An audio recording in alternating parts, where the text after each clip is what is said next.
जवाबदार राहिब ते इल्ज़ाम आहे त हिन हितां जे ज़िले जे जज हिदायतुल्लाह जे घर मां 5 लख रुपया कैश ऐं हिकु सोन जो सेट चुरायो आहे। जवाबदार राहिब गुज़िरियल 2 महीननि खां जज हिदायतुल्लाह जे घर में उन जे ॿारनि खे ट्यूशन पढ़ाए रहियो। 21 मार्च शाम जो 5 वक़्तु जॾहिं जज साहब ऐं उनजी घरवारी शॉपिंग लाइ वञी रहिया, उन वक़्तु राहिब ॿारनि खे ट्यूशन पढ़ाए रहियो। जीअं ई जज साहब ऐं उनजी घरवारी शॉपिंग लाइ निकिता, राहिब ॿारनि खां वॉशरूम जो पुछो ऐं वॉशरूम जे बहाने सां घर जे अंदरूनी हिसे में दाख़िल थियो। रस्ते में जेको कमरो हिन खे नज़र आयो, उहो कमरो जज साहब जो। जवाबदार कमरे जे अंदरि दाख़िल थियो, अलमारी खोले उन मां 5 लख रुपया कैश ऐं हिकु सोन जो लॉकेट चुरायो। राहिब, तव्हां पंहिंजी सफ़ाई में कुझु चवणु चाहियो था? मां तव्हां सां मुखातिब आहियां। कोर्ट खे पंहिंजी सफ़ाई पेश करणु चाहियो था? वकील साहब। योर ऑनर, मुंहिंजे मुवकिल राहिब ते हिन ग़लति इल्ज़ाम जो एतिरो त असरु थियो आहे जो हे सदमे में हलियो वियो आहे ऐं हिनखे सम्झ में नथो अचे त हिन ग़लति इल्ज़ाम जो हे छा जवाबु ॾे। योर ऑनर, राहिब हिकु सिधो ऐं सादो नौजवान आहे। हिन हमेशह ईमानदारी ऐं सचाई जो रस्तो वरितो आहे। पंहिंजी स्टूडेंट लाइफ में हिनखे केतिरा ई मौक़ा मिलिया। अगरि ही चाहे हा त फ़ाइदो वठी सघे पियो, पर हिन ईअं न कयो। राहिब जी ईमानदारीअ लाइ स्कूल जो हेडमास्टर, कॉलेज जा प्रोफेसर, पाड़े जा दुकानदार ऐं पाड़े जा सभई माण्हू गवाही ॾियण जे लाइ मौजूदु आहिनि। मिलोट, इहा का दलील न आहे। मिलोट त हिन कॾहिं अॻ में चोरी न कई आहे। योर ऑनर, इन करे ईमानदार आहे ऐं कॾहिं बि चोरी न कंदो। योर ऑनर, इहा बि का दलील या सबूत न आहे त राहिब पंहिंजे कमरे खां उथी बाथरूम जे तरफ़ वियो त ॾोही साबित थियो। योर ऑनर, ईअं बि थी सघे थो त चोरी अॻ में थी हुजे, पर मिसिस हिदायतुल्लाह खे उन ॾींहुं ख़बर पई हुजे जंहिं ॾींहुं उहा पार्टी में वञण लाइ तयारु थी रही हुई। मिलोट, अहिड़ी फज़ूल बहस सां कोर्ट जो वक़्तु बर्बाद थी रहियो आहे। जवाबदार इन लाइ ख़ामोश आहे जो हुन चोरी कई आहे। जज साहब, इन करे मिसिस हिदायतुल्लाह जी तहरीरी बयान ते इहो फ़ैसिलो कयो वञे। That's all your. वकील साहब, जेकॾहिं तव्हां वटि राहिब जी बेगुनाहीअ जो को पको सबूत आहे त तव्हां कोर्ट जे साम्हूं पेश कयो। योर ऑनर, हिते कुझु अहिड़ा माण्हू मौजूदु आहिनि जेके राहिब खे काफ़ी अरसे खां सुञाणनि था। मां उन्हनि खे राहिब जी ईमानदारी ते गवाहीअ जे सबूत तौरु पेश कंदुसि, पर उन खां अॻु मां इन्वेस्टिगेशन ऑफिसर साहब खां सवाल पुछंदुसि जंहिं हिन केस जी इन्वेस्टिगेशन कई आहे। इजाज़त आहे? इजाज़त आहे।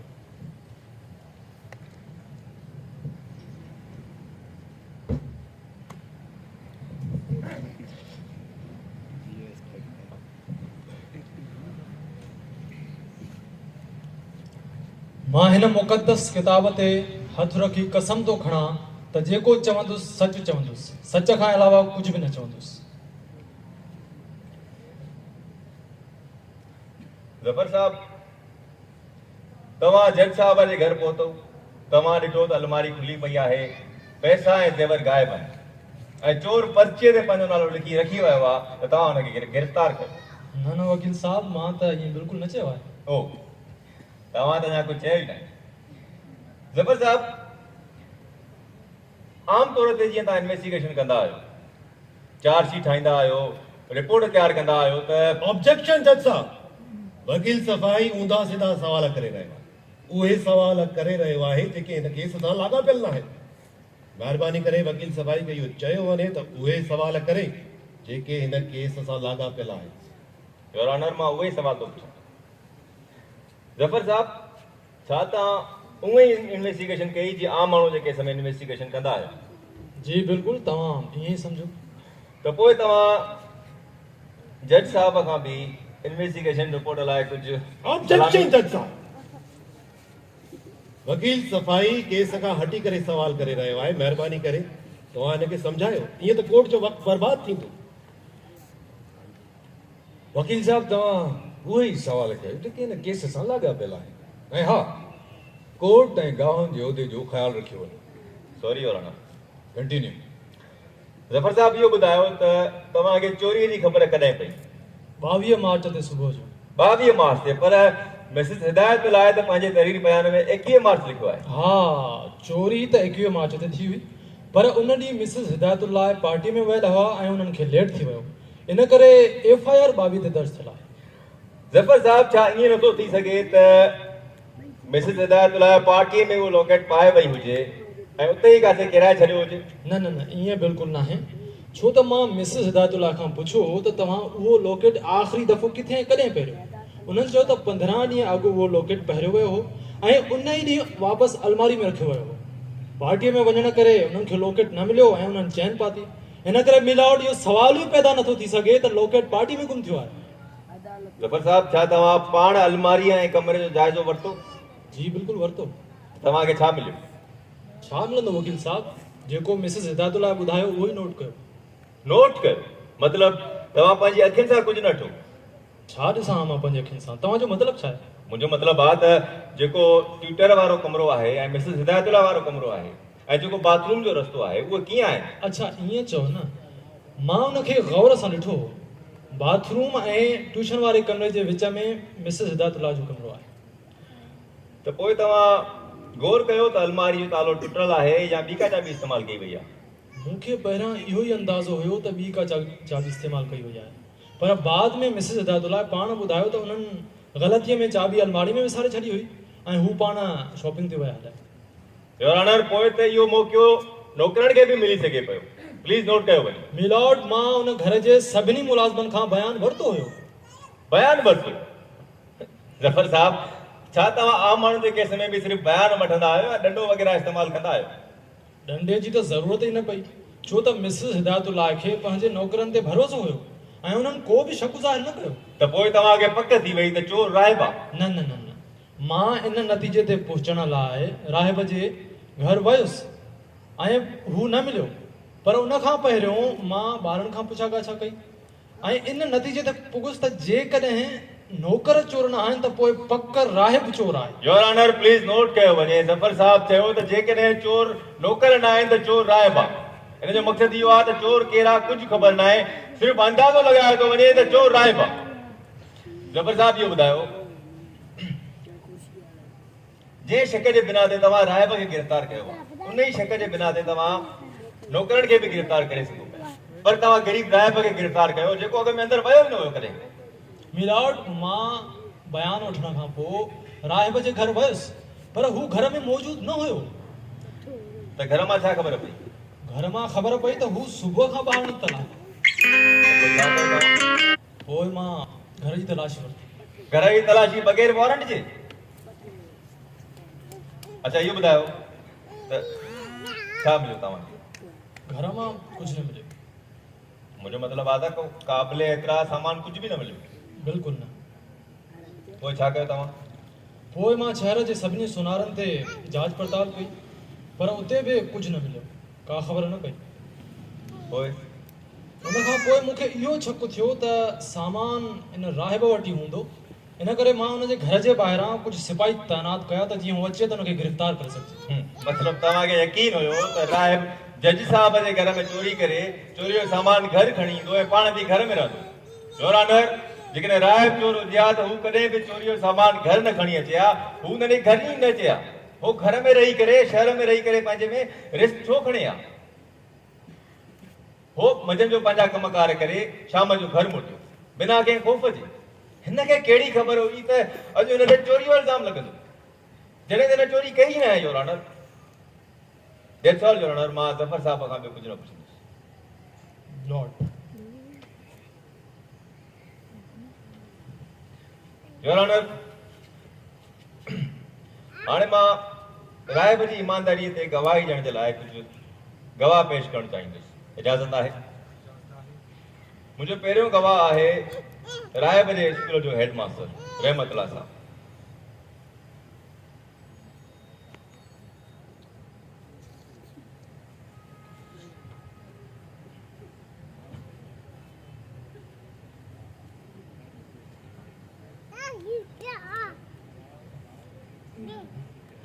मां इन पाक किताब ते हथ रखी करे कसम तो खणा त मां जेको कुछ चवंदुसि सच चवंदुसि, सच खां अलावा ॿियो कुछ भी न चवंदुसि।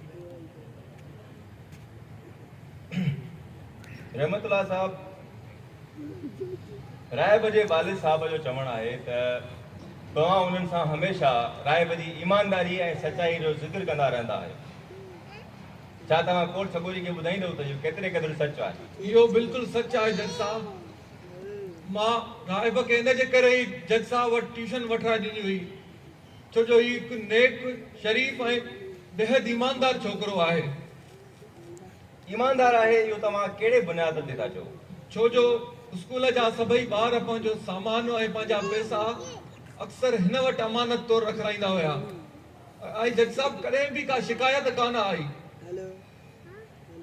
कॉलेज जे फंक्शन जे मौके ते जेको चंदो जमा थींदो हुयो उहो अक्सर माण्हू बग़ैर रसीद जे ॾेई वेंदा हुया हिनखे, जंहिंजो को बि हिसाब किताब न हूंदो हुयो। जज साहब जेकॾहिं राहिब चाहे हा त बेईमानी करे सघे पियो, पर हिन कॾहिं बि ईअं न कयो। हिन हमेशह उहे पैसा कमेटी जे अॻियां रखिया। जज साहब, मूंखे त लॻे थो को धोखो थियो आहे, का भुल थी आहे, छो जो हिन जे ख़िलाफ़ चोरी, बेईमानी या वरी के ॿिए क़िस्म जी कॾहिं बि का शिकायत कान मिली। जज साहब, मां अजीब मोड़ ते अची बीठो आहियां। हिक पासे ही छोकिरो जंहिंजे ईमानदारी जी गवाही मूं समेत पूरो कोर्ट ॾेई सघे थो, ऐं ॿिए पासे हिदायतुल्लाह साहब जंहिं हमेशह हक़ ऐं सच जा फ़ैसिला कया ऐं पंहिंजी कुर्सीअ जो सही नमूने हक़ अदा कयो। साहब, मूंखे सम्झ में ॻाल्हि नथी अचे त आख़िर अहिड़ो कहिड़ो मामिलो हुयो जंहिंजे करे हिदायतुल्लाह साहब मजबूर थी वियो जो राहिब जहिड़े छोकिरे ते चोरी जो इल्ज़ाम लॻायो अथनि। साहब, शायदि हिन जी क़िस्मत में हिते लिखियलु हुयो त हू हिते अचे। साहब, शायदि तव्हां हिन ॻाल्हि जो अंदाज़ो न हणी सघो, पर मां ॾिसी ऐं महसूस करे सघां थो त राहिब जी इज़त नफ़्स खे केतिरी तकलीफ़ पहुती हूंदी, छो जो जज साहब हिकु इज़तदार शख़्स जी ज़िंदगीअ जो असासो सिर्फ़ ऐं सिर्फ़ हुनजो सुठो किरदार ई हूंदो आहे। जेकॾहिं उहो न बचे त पोइ हिन दुनिया में जीअण जो ॿियो को मक़सदु न आहे बचंदो।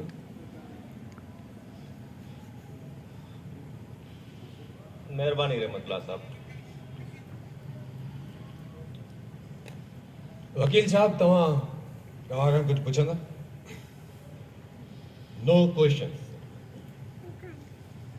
रहमतुल्लाह साहब, तव्हां वञी सघो। योर ऑनर, हाणे मां पंहिंजो ॿियो गवाह पेश कंदुसि, इजाज़त आहे? इजाज़त आहे। ॿियो गवाह आहे राहिब जे पाड़े जो हिकु दुकानदार मुनीर अहमद साहब।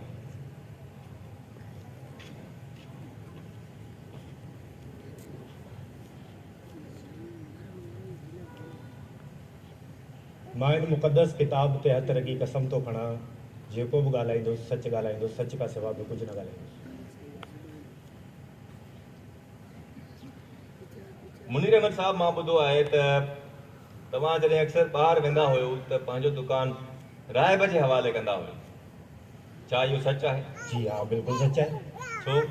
छो जो राहिब हिकु ईमानदार ऐं मेहनती छोकिरो आहे, हिन जी ईमानदारी मशहूरु आहे। छा तव्हांखे पूरो यकीन हुयो त राहिब तव्हांजी गैर मौजूदगीअ में का गड़बड़ न कंदो? न साईं, राहिब जी ईमानदारी ते शक करण बि गुनाह आहे। तव्हांखे राहिब ते एतिरो एतबार कीअं थियो? दरअसल ॻाल्हि इहा आहे वकील साहब, हिकु दफ़ो मुंहिंजी दुकान ते तमामु घणी रश हुई। राहिब सामान वठणु आयो, हुन 80 रुपए जो कुझु सामान वरितो ऐं मूंखे 100 रुपया ॾिना। आउं सम्झुसि त राहिब मूंखे 1000 रुपयो ॾिनो आहे, त आउं हुनखे 20 रुपए जे बदिरां 920 रुपया वापसि ॾिना। अगरि हीउ चाहे हा त मूंखे 900 रुपयनि जो नुक़सानु ॾेई सघे पियो, जॾहिं त ॾाढी रश बि हुई ऐं आउं संभाले बि न सघां इहा ॻाल्हि, पर हुन मूंखे पैसा वापसि ॾिना। मूंखे ॾाढी ख़ुशी थी, कुझु तोहफ़े में ॾियणु चाहियो थे पर हिन न वरितो। मूंसां हथु मिलाईं, मुस्कुराईंदो हलियो बसि। उन ई ॾींहं खां पोइ मूंखे बि हिन जी ईमानदारी ते एतबार थी पियो। पोइ जॾहिं बि हैदराबाद वेंदो हुअसि त पंहिंजो दुकानु राहिब जे हवाले करे पोइ वेंदो हुअसि। तॾहिं जॾहिं इनखे कॉलेज में मोकल मिलंदी जीअं त मुंहिंजे ग्राहकनि खे का परेशानी बि न थिए ऐं मुंहिंजो कारोबार बि हलंदो रहे। मुनीर साहब, छा राहिब तव्हांजे दुकान ते मुफ़्त में कमु कंदो हुयो? जी न, राहिब खे पढ़ण जो घणो शौक़ु रहियो आहे। मुंहिंजे वालिद साहब जी माली हालत एतिरी बहितर न हुई जो हिनखे पढ़ाए सघे। इन करे राहिब कमकार करे कुझु पैसा कमाए रहियो आहे जीअं त हू पंहिंजी पढ़ाई पूरी करे सघे। That's all your honour. मां मुनीर साहब खां बि पुछां। वकील साहब, तव्हां गवाह खां कुझु पुछंदो? थैंक यू मिलान। मुनीर साहब, मूंखे इहो ॿुधायो त बसि एतिरी ॻाल्हि ते त राहिब तव्हांखे 900 रुपया वापसि करे छॾिया, तव्हां हुनखे ईमानदार करार ॾेई छॾियो। न वकील साहब, राहिब जी ईमानदारी जा घणा किस्सा आहिनि। पाड़े जो हर माण्हू हिते मौजूदु आहे उनजे हक़ में गवाही ॾियण जे लाइ। जेकॾहिं हिकु मासूम ईमानदार माण्हू ते चोरी जो इल्ज़ाम लॻे त इहा तमामु वॾी नाइंसाफ़ी थींदी। राहिब तव्हांजी दुकान ते कमु कंदो, तव्हां हुनखे पघार में पैसा केतिरा ॾींदा? मां त हमेशह हिनखे वधीक पैसा ॾियण जी ख़्वाहिश रखंदो हुअसि। वरी ख़ुददार छोकिरो आहे, सिर्फ़ु एतिरा ई पैसा वठंदो जीअं त हिनजी पढ़ाई पूरी थी सघे बसि। जज साहब, मूंखे वधीक कुझु न आहे।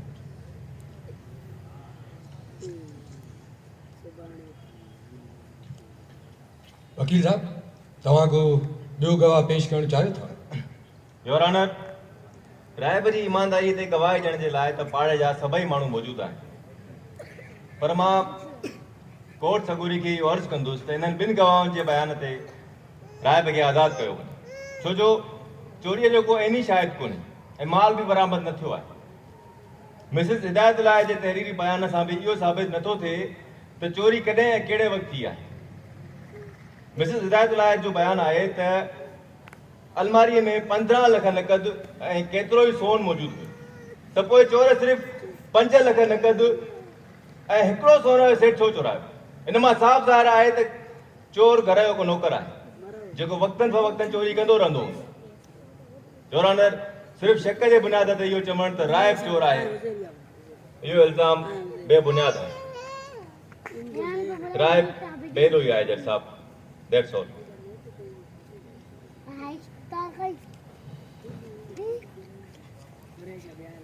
तमाम गवाहनि ऐं सबूतनि खे नज़र में रखंदे जीअं त राहिब जे ख़िलाफ़ को बि पको सबूत या गवाह पेश न थी सघियो आहे, इन करे कोर्ट सिर्फ़ शक जी बुनियाद ते कंहिं बि इंसान खे ॾोही करार नथी ॾेई सघे।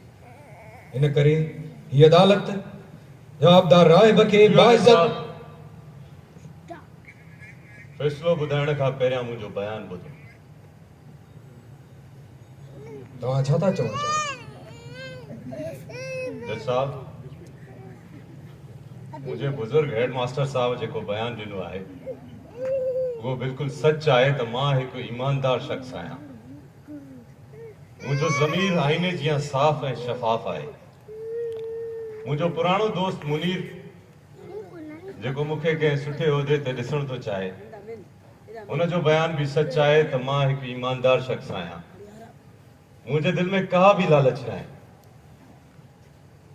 जज साहब, जॾहिं ग़रीबीअ जे करे मां पंहिंजी तालीम जारी न पियो करे सघां त मां नौकरीअ जी तलाश में निकितुसि।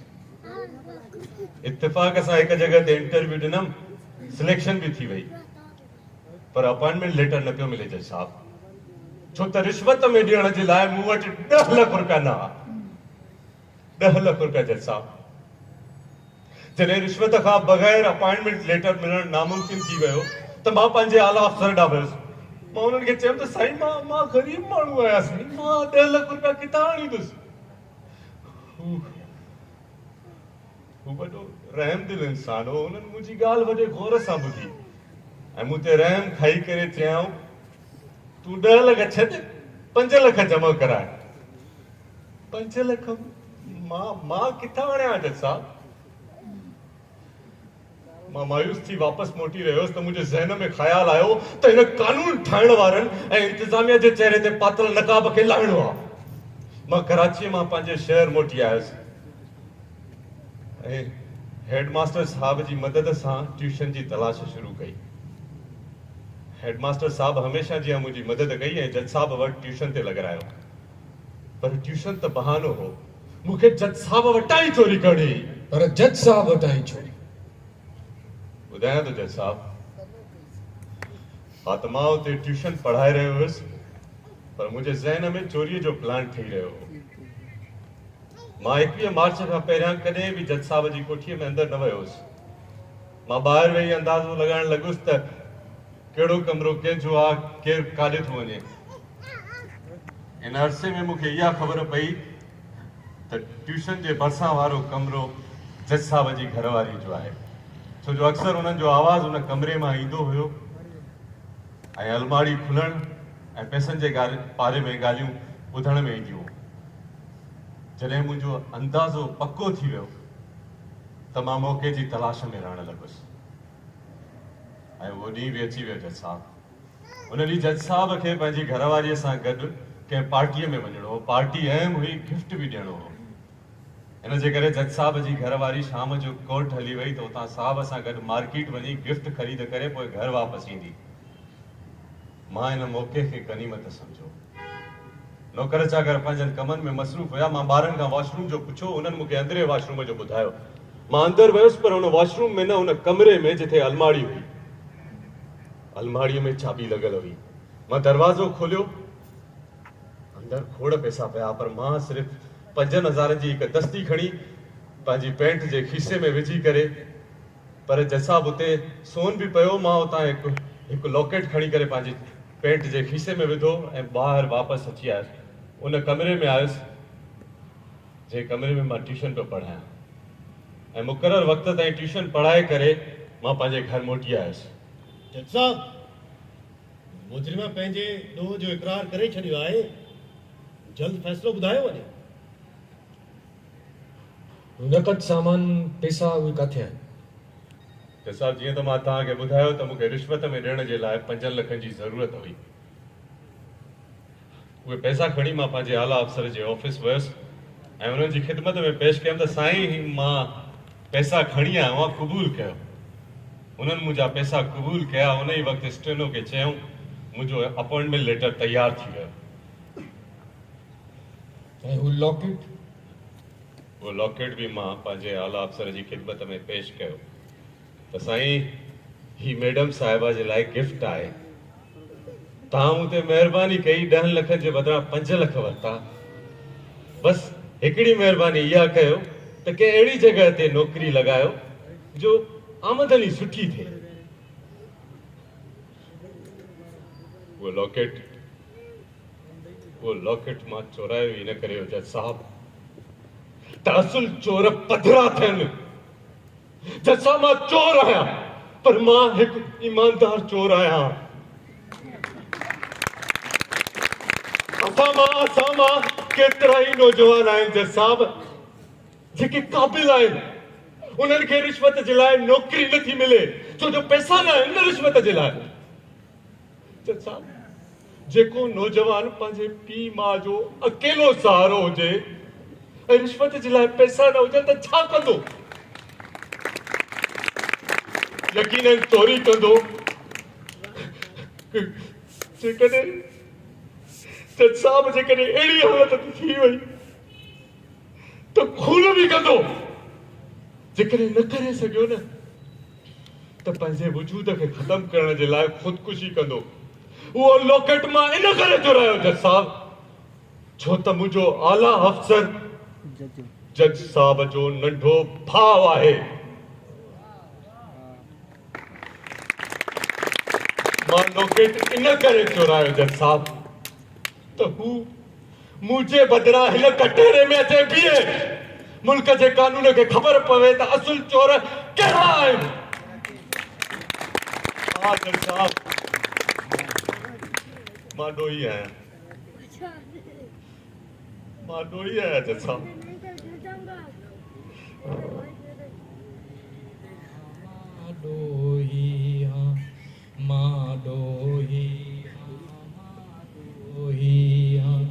मूंखे ॾोह कया हिन मां ॾोही हा, मां ॾोही हा, मां ॾोही के ॾोह कया